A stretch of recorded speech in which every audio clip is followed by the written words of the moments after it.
وہ اسی کروٹ لیٹا تھا جس پر رات کو تھا۔ دروازے پر دستک تیز ہوئی تو وہ ہڑبڑا کر اٹھا۔ نیند کھلنے کے بعد کچھ دیر اس نے حالات کو سمجھنے میں لگائی اور پھر سلیپر پہن کر دروازے کی جانب تقریباً بھاگا۔ ایسی بھی کیا نیند بھائی؟ یہ اس کی بڑی نند باجی شمیم تھی۔ وہ ان کے اندر آنے تک دروازے سے چپکا کھڑا رہا۔ ان کے اندر آنے کے بعد چپکے سے باہر نکل گیا۔ ہاں ہے، غرارہ سوٹ کرسی پر کیوں رکھ دیا؟ الماری میں لٹکانا تھا نا ہینگر پر۔ وہ اس کے قریب آتے آتے ٹھٹک گئی۔ 8,000 کا غرارہ سوٹ ہے، آج بھی پہننا تھا۔ ہماری طرف کے ملنے والوں نے تو دیکھا بھی نہیں، کوئی شوئی نہیں بنی۔ وہ تمہاری بہن کے سسرال والے تو بازار کا بنا بنایا لے گئے تھے، 2-2.5 ہزار روپے والا۔ آتشی گلابی میں نے تو آپا کو کہا تھا پہلے دن کے لیے وہی لے لو، پر ان کو بڑا شوق تھا، مہنگا جوڑا پہلے دن پہننا ہے، لو اب دوبارہ استری کرنا پڑے گا۔ وہ نان سٹاپ بول رہی تھی۔ وہ شخص جس کے نام کے توسط سے وہ یہاں تک آئی تھی، اس کو باجی شمیم کے نرغے میں چھوڑ کر کیسا دم دبا کر بھاگا تھا۔ ناشتہ کیا کرتی ہو؟ بی بی جان اپنے وظیفے سے فارغ ہوتی تو خود پوچھ لیتی۔ انہوں نے غرارہ جھاڑتے ہوئے کہا، دیکھو یہ یہاں پڑا تھا۔ سارا وٹو وٹ ہو گیا۔ دوسرا جملہ انہوں نے پیچھے آتی بڑی بھابھی سے کہا۔ بڑی بھابھی کے پیچھے لوگوں کا ہجوم تھا۔ کوئی اسفند کی مامی تھی، کوئی چچی، کوئی صرف رشتہ داروں کی رشتہ دار۔ اس رات کو شاید اس کی شکل دیکھ دیکھ کر ان کی تسلی نہیں ہوئی تھی۔ وہ دوبارہ اس کا چہرہ اٹھا اٹھا کر دیکھ رہی تھی۔ اس کی چھوٹی نند آسماں کھانے کی ٹرے اٹھائے کمرے میں آ گئی۔ شمیم، رات والا سالن نہیں بچا جو دلہن کے ساتھ آیا تھا، اور چاول؟ کہیں سے آواز آئی، کہاں باجی جی؟ سالن میں شوربہ نام کو نہیں تھا، منٹوں میں ختم ہو گیا۔ اور چاول اتنے سخت، کھانے کے قابل تھے کہاں؟ ہم نے تو رات کو خود روٹیاں پکائی تھی، چاول تو امی نے بھیج دیے تھے، پکی ٹھٹی، خالہ رضیہ کی طرف۔ وہ بانٹ دیں گے ٹپری واسیوں میں، وہاں بہت ہوتے ہیں۔ یہ بات انہوں نے بیڈ کور کی شکنیں نکالتے ہوئے اس کے کانوں میں تقریباً منہ گھسیڑ کر کہی تھی۔ اس کا دل ہول گیا۔ اس کے گھر کے کھانے کی سبھی نے بہت تعریف کی تھی، بارات کے ساتھ آنے والوں نے بھی، اور اب نہ جانے وہ کیسے برا ہو گیا تھا۔ چلو کوئی تو اللہ سونے کی مخلوق کھائے گی، ٹپری باز بھی اسی پاک معبود کی مخلوق ہوتے ہیں۔ ایک مانوس آواز اس کے قریب سے آئی۔ اس نے گردن گھما کر دیکھا۔ وہ تسبیح پڑھ رہی تھی۔ پرسوں بھی تو آیا تھا کھانا زری کے ساتھ، کیسا پورا ہوا تھا؟ باجی شمیم کا افسوس نہیں جا رہا تھا۔ اچھا اب ذرا کمرہ خالی کرو، دلہن ناشتہ تو کرے سکون کے ساتھ۔ انہوں نے اس پر کرم کیا اور کمرہ منٹوں میں خالی ہو گیا۔ پھر کیسا لگا اسفند؟ انہوں نے آگے جھک کر پوچھا۔ نیوالا اس کے حلق میں پھنس گیا۔ جو شخص رات 11 بجے سے صبح 8 بجے تک بغیر کچھ کہے مسلسل سوتا رہا، وہ کیسا لگ سکتا تھا؟ اللہ سونے کے کرم سے بڑے گناہ اس میں، بڑا فرما بردار ہے۔ انہوں نے خود ہی جواب دے کر اس کی مشکل آسان کر دی۔ وہ اس کی تعریفوں میں مشغول تھی۔ جب وہ کمرے میں واپس آیا، بغیر ادھر ادھر دیکھے باتھ روم میں گھس گیا۔ لو، میں نے تو پوچھنا تھا دلہن کیسی لگی ہے؟ انہوں نے برتن سمیٹتے ہوئے کہا۔ ان کے جانے کے بعد اس نے ایک بار پھر کمرے کا جائزہ لینا شروع کیا۔ یقیناً ان 5 بیڈ رومز میں سے ایک تھا جن کے بارے میں بھابھی نے بتایا تھا۔ درمیان میں اس کے جہیز کا ڈبل بیڈ تھا جو 3 دن پہلے سامان کے ساتھ پہنچا تھا۔ اس کے پیچھے 2 شیلف بنے ہوئے تھے، ایک سائڈ پر 2 کرسیاں، ایک دپائی، فرش پر قالین کا چھوٹا ٹکڑا اور ایک ڈریسنگ ٹیبل۔ چیزیں سب اپنی اپنی جگہ پر تھیں، لیکن سب پر ہی گرد کی ایک دبی سطح بتا رہی تھی کہ انہیں کپڑے کی جھاڑ کھائے کافی عرصہ ہو گیا تھا۔ اس کا جائزہ ابھی مکمل نہیں ہوا تھا۔ جب وہ باتھ روم سے نکلا، سامنے کرسی پر بیٹھ کر اس نے ہاتھ میں پکڑے تولیے سے گیلے بال رگڑنا شروع کیے۔ کافی دیر اس مشغلے میں مصروف رہنے کے بعد وہ اٹھا اور ڈریسنگ ٹیبل کے آئینے میں خود کو گھورتا ہوا بال بنانے لگا۔ اس کے ہر عمل سے یوں لگ رہا تھا جیسے وہ کمرے میں تنہا ہو۔ یا اللہ، یہ بولتا کیوں نہیں ہے؟ اس کی خاموشی پر اس نے گھبرا کر سوچا۔ اس بات کا تو اسے یقین تھا کہ وہ بولنے سے قاصر نہیں ہے، لیکن اس کی مکمل خاموشی کی کوئی وجہ سمجھ میں نہیں آ رہی تھی۔ کیا 2 باراتوں کی تھکن ابھی تک نہیں اتری؟ اس نے دوسری بات سوچی۔ اپنے حلیے سے مطمئن ہو کر وہ باہر کی طرف چلا۔ دروازہ کھلا اور بہت سے مانوس چہرے اندر آ گئے۔ ایک دم ان سسرالی رشتے داروں کو دیکھ کر وہ گھبرا گیا تھا یا ویسے ہی تقریباً بھاگ نکلا تھا؟ سب سے ملتے ہوئے اس نے دھیان نہیں دیا۔ وہ سب زارا کے ولیمے کے لیے آئے تھے۔ سارا اور زری کا ولیمہ شام کو تھا۔ ہم نے سوچا پہلے تم سے ملتے جائیں، امی ابو تو سیدھے زارا کی طرف گئے ہیں، شام کو آئیں گے۔ اس کی آنکھوں میں رات بھر کی اٹھائی کوفت اور دکھ کے آنسو آنے لگے۔ ہائے سارا، رو رہی ہو؟ آپ ہی نے چونک کر اسے دیکھا۔ ایسے ہی ہوتا ہے، شروع میں دل نہیں لگتا، میں بھی کئی دن روتی رہی تھی۔ کیا آصف بھائی بھی یوں ہی خاموش سے رہتے تھے پہلے؟ اس نے آپ ہی کا تجربہ سن کر سوچا۔ حالانکہ ان سے زیادہ باتونی آدمی سارا نے کہیں اور نہیں دیکھا تھا۔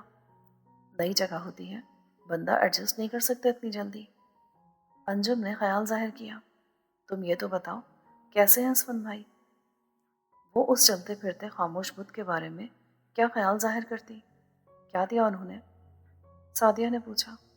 ایک طویل اور خاموش رات۔ وہ خاموش بیٹھی ہر بات کا جواب محض سوچتی رہی۔ سونے پیارے جیون جو کہ لوگ آئے ہیں آج میرے گھر میں۔ بی بی اندر داخل ہوئی۔ آپی اور بھابھی تجربے کارانہ انداز میں ان سے ملنے لگی۔ پھر وہ ان کے ساتھ زری کے کمرے کی طرف چلی گئی اور وہ اپنی کزنس کے ان سوالوں کے جواب دینے لگی جن کے جواب در حقیقت اس کو نہیں آتے تھے۔ کچھ دیر بیٹھنے کے بعد وہ لوگ سارا کی طرف چلے گئے۔ شام کو باجی شمیم نے اسے استری شدہ چمکتا غرارہ دوبارہ پہنوا کر میک اپ کر کے باہر لا بٹھایا۔ اس کے قریب ہی زری بیٹھی تھی۔ اب اس کو اپنے رشتہ داروں سے باقاعدہ متعارف کروایا جا رہا تھا۔ اس نے اپنے دونوں جیٹ اس وقت ہی دیکھے۔ اس دلہن کا اپنی طرف کا زیور تو بڑا ہی ہلکا ہے۔ باجی شمیم کی ساس نے جو بہت دیر سے ادھر بیٹھی تھی کہا، اپنی اپنی حیثیت ہے نا امی جی، یہ تو بی بی سے پوچھیں۔ باجی شمیم نے اکتاوے لہجے میں جواب دیا۔ بی بی سارے لان میں گھومتے ہوئے ہر ایک کے صدقے ہو رہی تھی۔ امی کو دیکھ کر اس کی آنکھیں ایک بار پھر دھندلا گئی۔ امی بی بی کا خلوص اور پیار دیکھ کر نہال ہو گئی۔ بی بی اس کی سانس کو کھینچ کھانچ کر امی کے قریب لا رہی تھی۔ ہائے سارا، آج بھی وہی غرارہ پہن لیا؟ وہ کیوں نہیں پہنا اپنے والا بنارسی سوٹ؟ زارا نے اس کے قریب آتے ہی کہا، میں نے صبح تو وہی پہنا تھا۔ اس نے سر اٹھا کر زارا کو دیکھا۔ اس کا چہرہ ہمیشہ کی طرح تھا، چمکتا دمکتا مسکراتا ہوا۔ اور تمہارا میک اپ کس نے کیا ہے؟ ہائے اللہ، میں پہلے ہی آ جاتی۔ انجم اپنے بیٹے کے منہ میں فیڈر ٹھوستے ہوئے چونکی۔ یکایک اسے محسوس ہوا کہ وہ ایک دن کی دلہن ہوتے ہوئے بھی ان سب سے زیادہ بوسیدہ اور پرانی لگ رہی ہے۔ میں تو آج مے فیئر سے تیار ہو کر آئی تھی، دیکھو اب تک ویسی کی ویسی ہوں۔ زارا نے کہا، اور کیا ملا تمہیں؟ مجھے ڈائمنڈ کا رنگ دیا ہے نوید نے۔ اس نے انگلی لہرائی۔ تمہیں کیا دیا اس فن نے؟ اس کے پاس کسی بھی سوال کا جواب نہیں تھا، لیکن اس کا دل نیچے ہی نیچے جا رہا تھا جیسے بیٹھ گیا ہو۔ ہیلو بلی، پانی ماموں زبیر بھائی اور جاوید کے ساتھ ادھر آئے۔ بھائی اب تو تمہارا احترام کرنا پڑے گا، تم ہو اب شادی شدہ خاتون اور ہم ٹھہرے چھڑے چھاٹ۔ کچھ بھی تو نہیں بدلا، لیکن شاید قسمت کے سوا۔ یک اس پر انکشاف ہوا۔ اس نے سامنے دیکھا، وہ سجاد بھائی کے ساتھ باتیں کر رہا تھا۔ اچھا بھلا تو بولتا ہے، میرے ساتھ اسے باتیں کرتے ہوئے کیا دقت تھی؟ امی کا ارادہ دونوں بیٹیوں اور دامادوں کو ساتھ لے جانے کا تھا۔ نوید اور زارا جانے کے لیے تیار ہو کر آئے تھے، لیکن اپنے کمرے میں اپنے چھوٹے اٹیچی کیس میں چیزیں رکھتے ہوئے اس نے سنا کہ اس فن نہیں جا رہا۔ 100 دفعہ جاتا خوشی سے اس برکتوں والے گھر میں، لیکن کل بھی پرسوں بھی شادیاں ہیں اس کے دوستوں کی۔ شادیوں کا تو سیزن ہے آج کل، بس روز روز۔ کمرے کے وسط میں کھڑی بی بی امی کو بتا رہی تھی۔ کہنے لگا، سارا آج چلی جائے، میں آپ لوگوں کے ساتھ چلا جاؤں گا لینے کے لیے۔ وہ کہہ رہی تھی، وہ لاکھ کم عمر اور انجان سہی، مگر ارمان تو اس کے دل میں بھی تھے۔ کل سے آج تک اس کے ساتھ اس کے دیکھنے سننے کے بالکل برعکس کیوں ہو رہا ہے؟ اس نے اٹیچی زور سے بند کی۔ اسد اور زری بھی زری کے میکے کے لیے جانے کے لیے تیار تھے۔ یہ معمول کے خلاف باتیں اسی کے کھاتے میں کیوں لکھی جا رہی تھی؟ سارا زیور لے کر جا کر کیا کرو گی؟ یہ ہلکا والا سیٹ رکھ لو۔ باجی شمیم اس کی تیاریوں میں بھی مداخلت کرنے کے لیے سر پر کھڑی تھی۔ اس نے سارے ڈبے ان کو پکڑا دیے۔ انہیں کس چیز کی فکر تھی وہ جان نہیں پا رہی تھی، لیکن جب وہ امی کے ساتھ گاڑی میں بیٹھی اس کا دل خواہش کر رہا تھا کہ کاش اس گھر میں گزرا ہوا یہ آخری دن ہو، لیکن کوئی احمقانہ خواہش کمی تو پوری ہوا کرتی ہے۔ اس نے خود ہی سوچا، اپنا گھر، اپنا کمرہ، کتنا شاندار تصور تھا۔ گزری ایک رات نے اسے بہت سی نعمتوں کی حقیقتوں سے آگاہ کر دیا تھا۔ یہاں سب کا سوال تھا، تمہارا میاں کیوں نہیں آیا؟ لو بھلا، وہ دوستوں کی شادیاں ان 2-3 دنوں کے لطف سے زیادہ اچھی ہوتی ہیں بھلا۔ پھر کئی طرح کے تبصرے، سارا کے سسرال والے کچھ اکڑے اکڑے سے معلوم نہیں ہوتے؟ ویسے تو سارا کا میاں زارا کے میاں سے زیادہ خوش شکل ہے، لیکن روکھا سا لگا مجھے تو۔ بڑی خالہ کی خود کلامی، اسے قسمت کے بدل جانے کا یقین کچھ زیادہ ہونے لگا۔ سارا کی دادی ساس تو بڑی چالاک سی لگتی ہے، ہر ایک کے صدقے وارے ایسے ہی لوگ جاتے ہیں۔ اس کی اپنی ساس تو بڑی مزاجدار سی لگتی ہے۔ جن لوگوں سے اس کی آشنائی صرف چند گھنٹوں کی تھی ان کے بارے میں سب اس سے سوال کر رہے تھے۔ اس نے گھبرا کر سب کی باتوں میں قہقہوں میں پناہ لے لی کہ رشتہ اس نے خود نہیں جوڑا تھا، جو ان باتوں پر شرمندہ ہو رہی تھی۔ یہ لوگ زارا کے سسرال والوں کا تذکرہ کیوں نہیں کرتے؟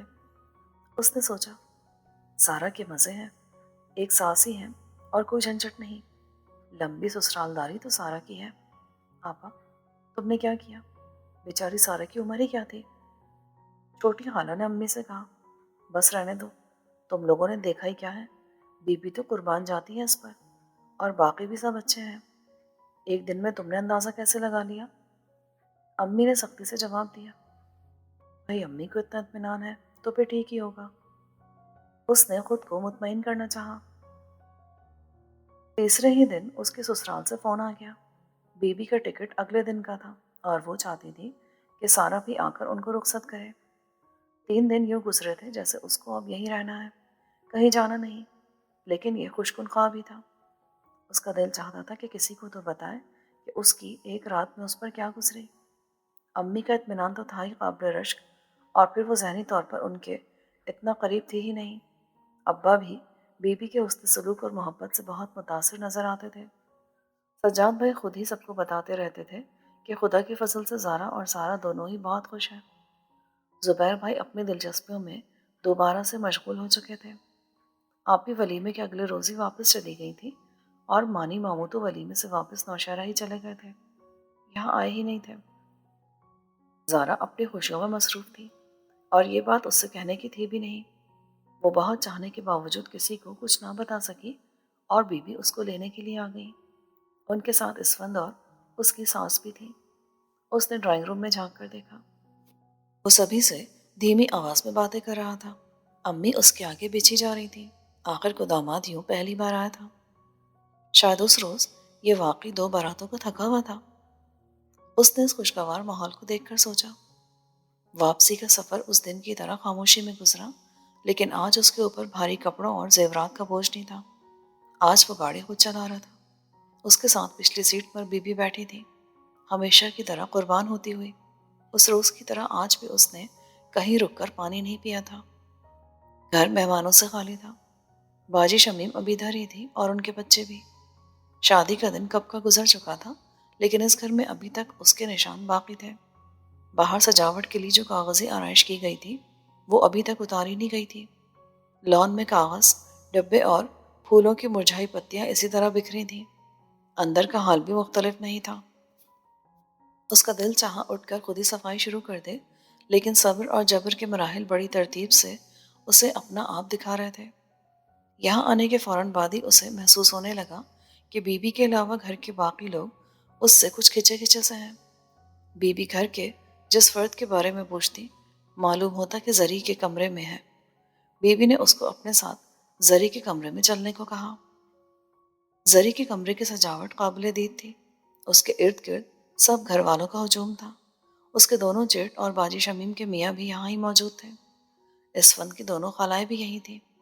ایک خالہ زری کی امی تھی، دوسری قریبی پکی چٹی میں رہتی تھی۔ یہ سب اسے بی بی بتا رہی تھی، اور وہ کونے میں بیٹھی ہونقوں کی طرح سب کو دیکھ رہی تھی۔ اس کی سمجھ بھی نہیں آ رہا تھا کہ ایسے موقعوں پر کیا کرنا چاہیے۔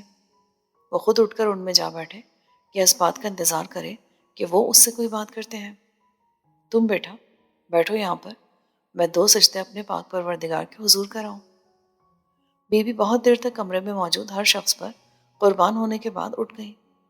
ان کے چلے جانے کے بعد اسے یہاں اپنا وجود اور بھی بے معنی لگنے لگا۔ وہ سب اپنی باتوں میں مصروف تھے۔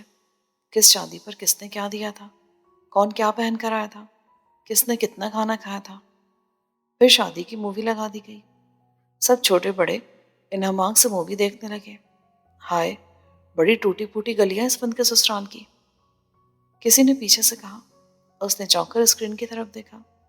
وہ بہت سے لوگوں کے ہجوم میں آہستہ آہستہ چلتا گھر کی طرف آ رہا تھا۔ دروازے پر ابا اور امی کھڑے تھے، چھوٹی خالہ، سجاد بھائی، بھابھی، کتنے مانوس چہرے۔ یکایک اپنی تنہائی کا احساس دور ہو گیا۔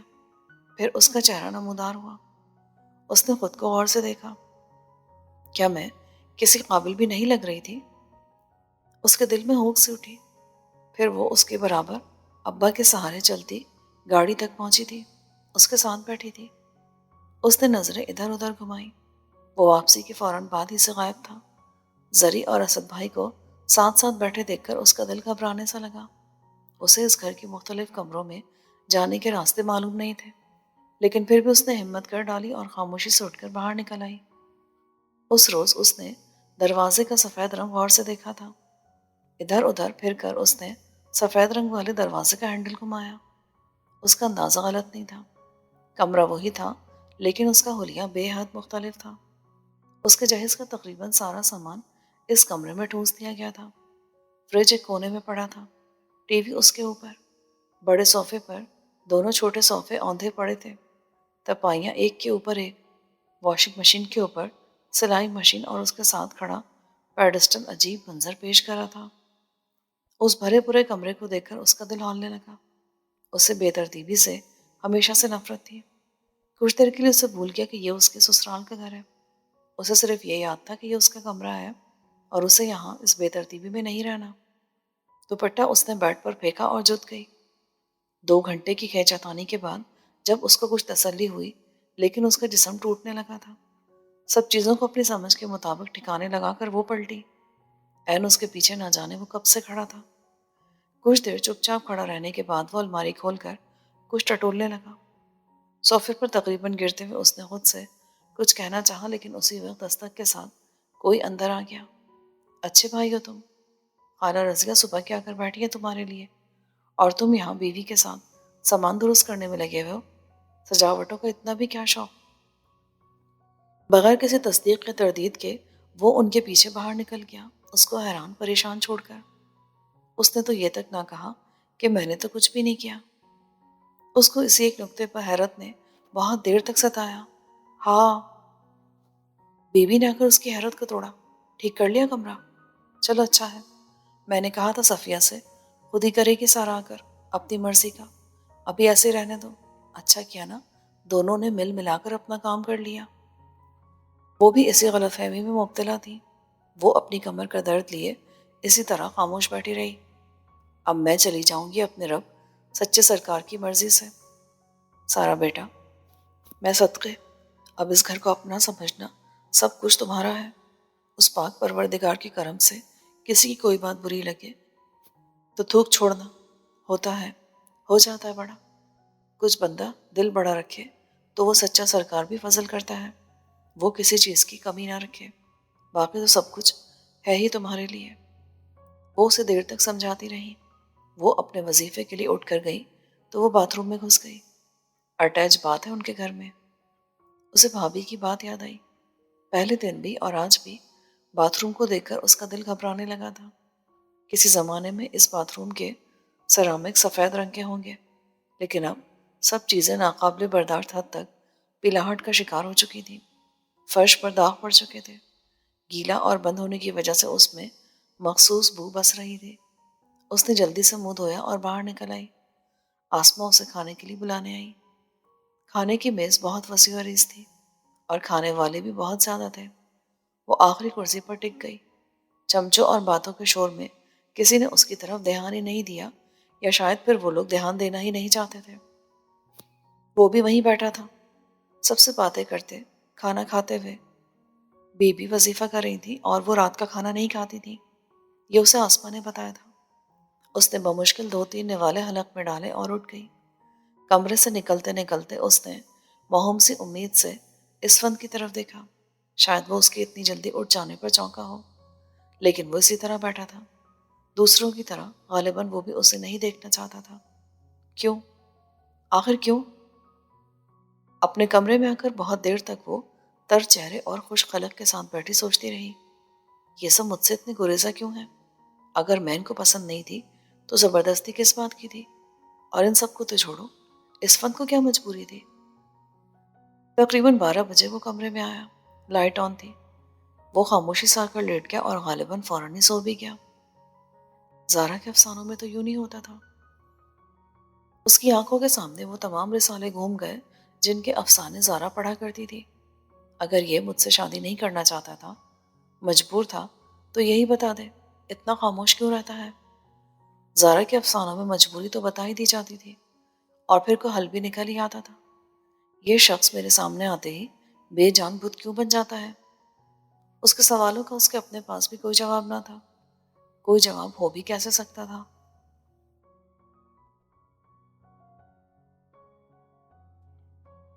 بہت پہلے ایک بار اسے وہم سا ہوا تھا کہ امی اس کے کام ہمیشہ عجلت میں کرتی ہیں۔ جب اسے اسکول میں داخلہ لینا تھا، انہی دنوں جاوید سخت بیمار پڑ گیا۔ اچھے اسکولوں کے داخلے کی تاریخیں نکل گئیں۔ جلدی میں اسے محلے کے ہی ہائی اسکول میں داخل کروا دیا گیا۔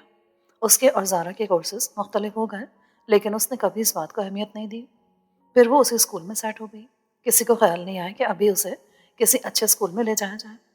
کالج میں داخلے کے وقت اس کے مضامین کا مسئلہ تھا۔ زارا نے مانی ماموں کے مشورے کے مطابق سبجیکٹس کا چناؤ کیا تھا۔ اس کی بار مانی ماموں نے نہ تو کسی خط کا جواب دیا، نہ ہی خدا ہے۔ ابا نے بہت سوچ بچار کے بعد کہا، میری تو سمجھ میں نہیں آتا۔ بہت دن اسی سوچ بچار میں گزر جانے کے بعد امی نے کہا، بس جو تمہاری مرضی ہے وہی لے لو۔ داخلے کی تاریخ پھر نکل رہی تھی۔ اس نے جلدی میں فارم پر وہی مضامین لکھ دیے جو زارا نے لیے تھے۔ ماموں کو جب معلوم ہوا تو سخت برہم ہوئے۔ سارا، تمہارا رجحان ادھر تو تھا ہی نہیں۔ لیکن وقت گزر چکا تھا۔ اسی طرح سجاد بھائی کی شادی کی تیاریاں جب زور و شور سے جاری تھیں، وہ بیمار پڑ گئی۔ زارا اپنی مرضی سے اپنے لیے کپڑے بناتی رہی۔ شادی سے ایک ہفتہ پہلے امی کو فرصت کے لمحوں میں خیال آیا کہ بیمار صحیح، کپڑے تو وہ بھی نئے ہی پہنے گی۔ وہ اسی عجلت میں جا کر اس کے لیے کپڑے خرید لائیں اور مارا مار سلائی کروائی گئی۔ سوچنے بیٹھتی تو ایسی کئی باتیں اسے یاد آ جاتی، لیکن اس سے پہلے اس نے کبھی پرواہ نہیں کی تھی۔ لیکن جب سے وہ اس نئے گھر اور اس کے مکینوں سے متعارف ہوئی تھی، برسوں پرانا وہم یقین میں بدلنے لگا تھا۔ بی بی کے چلے جانے کے بعد کئی عقدے آہستہ آہستہ اس پر کھلنے لگے۔ وہ بی بی کی پسند اور انہی کی ضد تھی۔ اسفند کی امی، جنہیں سب آپا کہتے تھے، کو بی بی کی ضد سے ضد تھی۔ نہ وہ اسے بہو تسلیم کرنے پر تیار تھی، نہ ہی گھر میں کوئی جگہ دینے پر رضامند۔ ان کے اس رویے اور سوچ کا اثر باقی سارے گھر پر بھی تھا۔ سب سے بڑے اکرم بھائی بی بی کے ساتھ ہی گئے تھے۔ وہ بھی ابوظہبی میں ہوتے تھے۔ اسد بھائی مستقل واپس چلے آئے تھے۔ اب ان کا ارادہ یہیں پر بزنس شروع کرنے کا تھا۔ آپا کا حکم سارے گھر پر چلتا تھا اور آپا کے حکم کو شمیم باجی کنٹرول کرتی تھی۔ ان کے میاں کی الیکٹرک گڈس کی دکان تھی۔ وہ خود رنگ محل میں رہتی تھی، لیکن رنگ محل میں رہتے ہوئے بھی وہ اپنے میکے کے سارے معاملات ہینڈل کیا کرتی تھی۔ بڑی بھابھی اور زری آپا اور باجی شمیم کی اپنی پسند تھی، اسی لیے ان پر ان کا خاص دست شفقت رہتا تھا۔ اسفند جب چھوٹا تھا، آپا اپنے میاں کی وفات کی وجہ سے بیمار پڑ گئی۔ اسفند کو بی بی نے اسی لیے پالنے کی ذمہ داری لے لی تھی۔ آسما اسفند کے والد کی وفات کے 2 ماہ بعد پیدا ہوئی۔ آپا پر اس کا بوجھ تھا، اسی لیے اسفند بی بی کے پاس رہا۔ بی بی نے اسے اپنے خرچے پر پڑھایا لکھایا تھا، اسی لیے اس کے لیے بیوی کا انتخاب بھی انہوں نے اپنا حق سمجھ کر کیا تھا، اور یہی بات آپا کو کھلتی تھی۔ یہ ساری معلومات اسے آسما نے فراہم کی تھی۔ پورے گھر میں صرف وہی تھی جو سارا سے کبھی کبھار باتیں کر لیا کرتی تھی۔ اسے بیوی پر اس بات کا افسوس تھا کہ سب کچھ جانتے ہوئے بھی وہ اس میدان کارزار میں اسے تنہا چھوڑ گئی تھی۔ خود سے باقی سارے گھر کے اجتناب کی وجہ تو اس کی سمجھ میں آ گئی تھی، لیکن اسفند اس سے کیوں بچتا پھرتا تھا، یہ اس کی سمجھ میں نہیں آ پا رہا تھا۔ پہلے دن کے بعد سے اب تک اس کی مسلسل خاموشی بہت ہی مجبوری کی حالت میں ٹوٹتی جب کسی رشتہ دار یا اس کے اپنے گھر والوں کے سامنے اسے اس سے کوئی بات کرنا پڑتی۔ وہ شادی شدہ زندگی کے معاملات اور تقاضوں سے قطعی نابلد نہیں تھی، لیکن اسفند کے رویے پر آہستہ آہستہ صبر کرنے پر مجبور ہوتی چلی گئی۔